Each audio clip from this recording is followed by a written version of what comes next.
드디어 포인터를 같이 공부를 하게 됐습니다. 포인터는 굉장히 어려운 개념이거든요.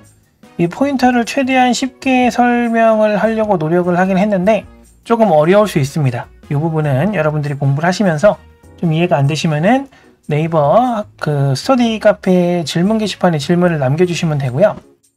좀 천천히 진행을 해보도록 하겠습니다. 포인터는 무조건 문제에 나온다고 생각하시고 꼭 숙지를 해주시는 게 좋아요. 천천히 보겠습니다. 포인터는 뭐냐? 메모리에 직접 접근하기 위한 주소, 위치값, 요거를 포인터라고 하는데 이 메모리에 직접 접근하는 걸 역참조라고 이야기를 합니다. 그럼 역참조가 있으면 참조도 있겠죠? 그래서 참조와 역참조에 대해서 좀 볼 거예요. 일단 참조부터. 참조는 변수의 주소를 얻는 과정을 참조라고 합니다. 우리가 알고 있듯이 AND 연산자를 사용해서 변수의 주소값을 알아낼 수 있어요. 그래서 변수를 초기화하고 그 변수에 AND 연산자를 붙이게 되면 주소값을 알 수 있게 되고요. 그 주소값을 지금 출력하고 있는 겁니다. 근데 여기 지금 처음 보죠. %p라고 되어 있어요. 이게 포인터의 p인데 포인터 값, 위치 값을 출력하기 위한 형식이라고 보면 되겠습니다.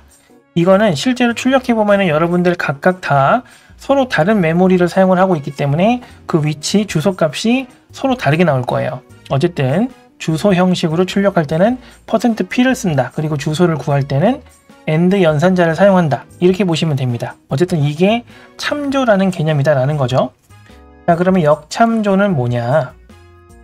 역참조는 주소를 통해서 메모리에 접근하는 행위를 이야기하는 건데 이럴 때는 애스터리스크, 보통 우리가 별이라고 하죠. 이 별을 사용하면 됩니다. 방금 전에 어떻게 했었죠? 주소를 얻는 과정을 이렇게 AND 연산자를 쓰고 A 이렇게 했단 말이죠. 이러면 주소를 구하는데 이 주소에 별을 붙이게 되면은 이 주소를 찾아간다는 느낌이에요. 그래서 포인터입니다. 그렇게 되면 A에 접근하는 거랑 똑같은 겁니다. 그래서 그냥 A랑 별 AND A랑 같은 작업을 하게 됩니다. 우리 앞에서 연산자에 대해서 공부를 했는데 연산자의 결합 방향 기억나십니까? 연산자의 결합 방향이 어땠냐면은 단항 연산자는 오른쪽에서 왼쪽으로 간다고 했었어요. 그렇기 때문에 요걸 먼저 계산을 하게 되고요. 그 다음에 이렇게 계산을 하게 되는 거죠. 결국에 A의 주소를 찾아간다. 이렇게 생각하시면 되겠습니다. 요거를 조금 어려운 말로 역참조한다 라고 이야기를 한다는 거죠. 무슨 얘기인지 아시겠죠? 요게 역참조랑 참조의 개념인 거고요. 요걸 알고 있는 상태에서 이제 포인터를 본격적으로 한번 해보죠. 포인터 변수를 선언할 때는 변수랑 똑같은데요. 요 사이에 별만 붙이면 됩니다. 그렇게 되면 포인터 변수를 선언한다. 이렇게 의미가 돼요. 그래서 아래쪽에 코드를 보면 int num 요거는 정수형 변수고요. 그 다음에 int 별 p num은 정수형 포인터 변수다. 이렇게 보면 되겠습니다. 이 별이 자료형 쪽에 붙어도 되고요. 식별자 쪽에 붙어도 됩니다. 요 사이 안에만 들어있으면 돼요. 그리고 뭘 할당했는지를 보면 이 num 변수의 주소 값을 할당하고 있어요. 이것도 한번 간단하게 그려보면 num이라는 변수에 현재 10이 들어가 있습니다. 그리고 이 주소 값이 그냥 간단하게 해볼게요. 0x11이라고 가정을 해볼게요. 원래는 더 깁니다. 그러면 이 num이라는 변수에는 지금 num의 주소 값이 저장되는 거니까 0x11이 저장되는 거예요. 물론 요 p_num 자체의 주소값도 있겠죠. 0x22라든지 이렇게 있을 텐데 이런 식으로 저장이 되어 있는 상태다. 이렇게 생각을 하시면 돼요. 그러면 이 상황에서 아래쪽 코드를 같이 좀 보도록 하죠. num 값을 출력하는 건 10을 출력하겠다는 거예요. 그러니까 %d로 출력이 되겠죠. 그리고 num의 주소 값을 출력합니다. 이거는 0x12를 출력하겠다는 거죠. 그러니까 %p로 출력을 하고 있는 겁니다. 주소 값이기 때문에. 내려와서 이번에는 그냥 p_num이에요. num 같은 경우에는 10을 출력하는 거지만 p_num은 뭐가 들어가 있죠? num의 주소값이 들어가 있죠. 그렇기 때문에 0x11이 출력됩니다. 결국에 pnum은 요거랑 같은 개념이 되는 거죠. 자, 그리고 이 pnum에 저장되어 있는 요 값을 따라가는, 찾아가는 요 별을 붙이게 되면은 결국에 and num에다가 별을 붙인 거랑 똑같기 때문에 요걸 없앤 그냥 num과도 같은 의미를 가집니다. 그렇기 때문에 10이 출력되겠죠. 다시 말해서 포인터 변수는 기존 원본 변수에 새로운 별명이 생겼다고 생각하시면 돼요. 별을 붙이잖아요. 자, 그러면 num이라는 이름을 가진 변수가 있는데 pnum이라는 새로운 별명을 가졌다. 이렇게 생각을 하시면 됩니다. 그래서 결국 똑같은 10을 출력하게 된다. 이런 개념이 되는 거죠. 자, 주의할 점을 아래쪽에 간단하게 적어놨는데요. 자, 초기화되지 않은 포인터로 역참조를 하면 100%는 아니지만 거의 100% 문제가 발생을 합니다. 보통 컴파일러에서 막아놔요. 왜냐면은 어떤 쓰레기 값이 저장이 되어 있을 때 그 위치를 찾아간다고 하면 그 위치에 굉장히 심각한 문제가 발생할 수 있습니다. 그렇기 때문에 이걸 아예 막아놓는 경우가 많아요. 그렇기 때문에 항상 이런 식으로 주소값을 저장을 하고 사용을 해야 된다라는 얘기고요. 자, 그 다음에 변수 선언 시의 별은, 여기 있는 별이요. 별은 역참조가 아니라 포인터 변수를 선언한다는 의미입니다. 역참조는 선언한 다음에 사용할 때 역참조가 진행이 되는 거예요. 자, 그리고 또 하나. 포인터 변수는 뭘 저장한다 그랬죠? 주소값을 저장하는 겁니다. 주소값을 저장한다는 얘기는 그 int 타입, int가 보통 주소값이거든요. int 크기의 주소값을 저장하는 거라 크기가 int면 돼요. 자, 근데 역참조 대상과 동일한 자료형을 지정해야 된다고 되어 있죠. 이것도 간단하게 이야기를 해보면 예를 들어 지금 int num 말고요. 더블형으로 만들었다고 생각을 해보죠. 더블 b 해서 20.3 이렇게 저장을 하고 그 다음에 마찬가지 더블 별 p 해서 이제 b의 주소값을 저장을 했다고 가정을 해보죠. 자, 그러면 이 포인터 변수의 크기가 몇이겠냐는 거예요. 더블과 같은 크기일까? 아니라는 겁니다. 이거는 int 타입과 같은 크기를 가져요. 무조건 어떤 값이든 char도 마찬가지입니다. shot도 마찬가지예요. 무조건 int 타입 크기와 동일한 크기를 가져요. 그러면 요 더블은 어떤 의미를 가지냐? 크기가 아니라 내가 현재 역참조할 변수의 타입을 그대로 따라간다는 겁니다. 일단 요거는 이렇게만 알고 계시면 돼요. 그 타입을 그대로 따라가야 된다. 요 정도. 항상 우리가 지금 기초 배우면서 뭘 얘기하고 있냐면은 계속 타입, 자료형, 형태 이런 것들을 꼭 이렇게 유지를 해야 된다. 항상 말씀을 드리죠. 포인터에서도 마찬가지 그게 그대로 유지가 됩니다. 자, 그거 알고 계신 상태에서 진행을 하시면 되고, 자, 포인터는 이런 식으로 어쨌든 구성이 되는데 보통 활용되는 게 배열 그리고 함수에 활용이 돼요. 자, 배열부터 좀 간단하게 볼게요. 자, 배열은 연속된 공간에 저장이 되어 있기 때문에 포인터 연산이라는 걸 통해서 순차적 접근이 가능합니다. 그럼 포인터 연산이 뭔지 알아야겠죠? 자, 포인터 연산은 포인터 변수에다가 정수값을 더하거나 빼는 걸 포인터 연산이라고 하는데, 포인터가 주소값이니까 이 주소값에다가 정수를 더하면 그냥 주소가 늘어나는 거 아닌가 이렇게 생각할 수 있는데 그게 아니고 그 정수의 자료형의 크기만큼 곱하기가 돼서 더해집니다. 예를 들어 int가 8바이트라고 했을 때요. 방금 봤던 이 pnum 있었죠? 여기가 지금 num이라는 값에 주소값을 저장을 했었잖아요.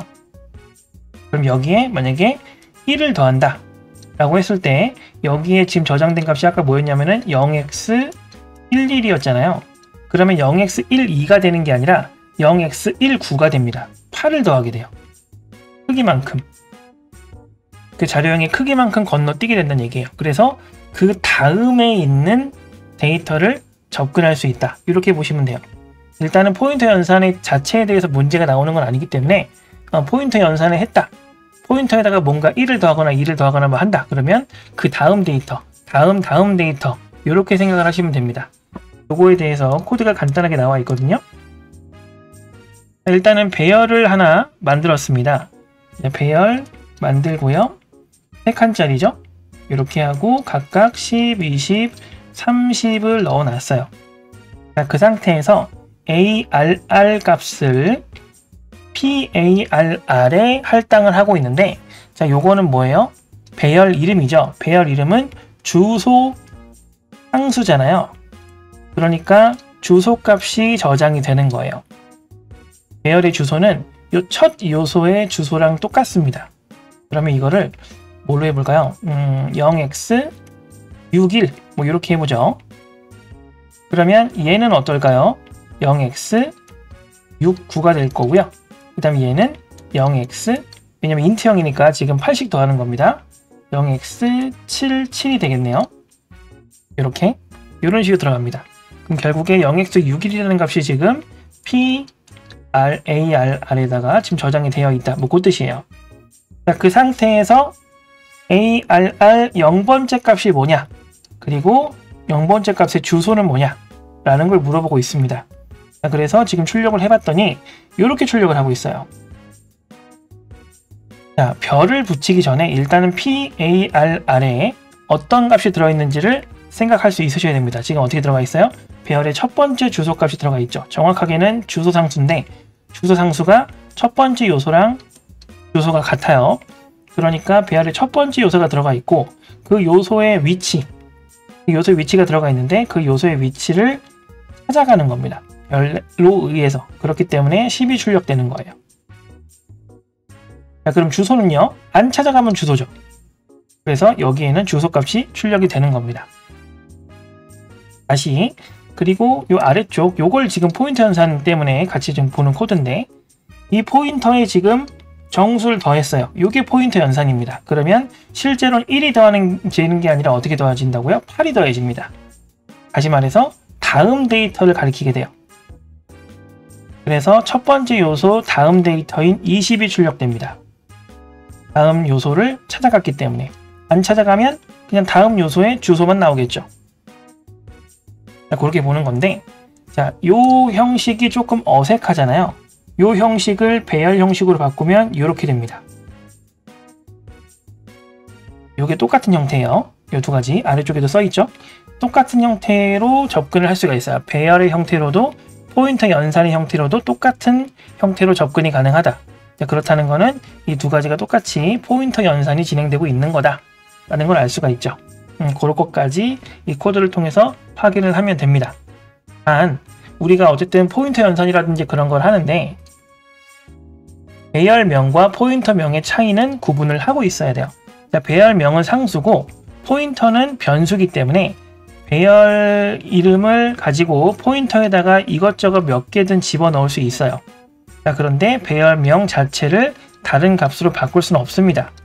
주소 상수기 때문이에요. 이것도 항상 유의해서 공부를 해주셔야 됩니다. 다음으로 이번에는 포인터와 함수에 대해서 이야기를 해볼게요. 우리가 기본적으로 함수를 쓰는 방식은 값에 의한 호출이라고 해서 콜바이 밸류, 인수로 전달된 변수의 값을 복사해서 이제 뭐라 그럴까요? 복사해서 작업을 하는 거예요. 그러니까 원본에 아무런 영향을 미치지 않습니다. 아래쪽 코드를 한번 보면 value라는 변수를 초기화해서 value를 넘겼죠. 그러면 요 10이 복사돼서 num에 들어가는 거예요. 그리고 나서 요 num을 10 누적시키고 있는 거죠. 요거 다른 표현으로 num 플러스 는 10이라고도 하죠. 어쨌든 num이 증가했어요. 그래서 num을 출력합니다. 그러면은 20이 됐겠죠. 자, 그런데 실제로 출력을 이제 value를 다시 해보면 num은 누적됐는데 value는 10이 나옵니다. 왜요? 복사가 돼서 갔기 때문이에요. 여러분들이 어떤 시험지가 있는데 성적표라고 할까요? 성적표가 있는데 이 성적표를 복사해서 부모님을 갖다 드렸어요. 근데 부모님이 이 성적표를 보고 화가 나서 이걸 막 찢어버렸어요. 그럼 원본이 찢어지나요? 안 찢어지죠? 이 느낌이에요. 복사본이 넘어간다. 이렇게 생각을 하시면 됩니다. 자, 그러면 포인터로는 뭘 할 수 있냐면 주소에 의한 호출이라는 개념을 적용할 수가 있습니다. 함수에 변수의 주소를 포인터를 인수로 전달하는 거예요. 이렇게 되면 원본에 직접 접근을 할 수가 있게 됩니다. 코드를 한번 볼게요. 똑같이 value에 10이 저장되어 있는 상태에서 value를 출력해보고 value의 주소 값을 넘기고 있죠. 주소 값을 넘겨서 포인터 변수에 포인터 매개 변수죠. 정확하게는 담고 있습니다. 그리고 포인터 변수에 누적을 시키고 있는데, 자, 이렇게 별이 붙으면 뭐라고요? 별명이 붙는 거라고 그랬잖아요. value에 별명이 붙은 거예요. 그렇기 때문에 별 p 넘에다가 뭔가를 한다는 얘기는 value에 무언가를 한다는 소리랑 똑같은 말입니다. 자, 그렇기 때문에 여기서는 10이 출력되고요. 초반에 자, 누적한 다음에 똑같이 20이 출력될 거예요. 실제로는 p 넘이 증가되는 게 아니라 p 넘이 가리키고 있는 그 원본 데이터가 증가가 되는 거기 때문에 이렇게 서로 다른 지역에 있는 함수를 건드릴 수도 있게 된다. 그렇게 판단할 수 있으면 되겠습니다. 자, 요거를 이용해서 우리가 처음에 공부할 때 가장 많이 보는 게 이 수압 코드입니다. 수압 코드 굉장히 자주 나오거든요. 이 형식을 보면은 이 위쪽만 먼저 볼게요. 이 템프라고 되어 있는 부분이 있죠.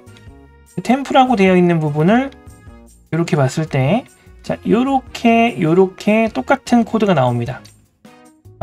굳이 표현을 하자면 이렇게 나오는 거죠. 이런 느낌이에요. 요게 A, B를 서로 바꾸는 코드 공식이라고 보면 되겠습니다. 그래서 A, B를 서로 바꾸는 거구나.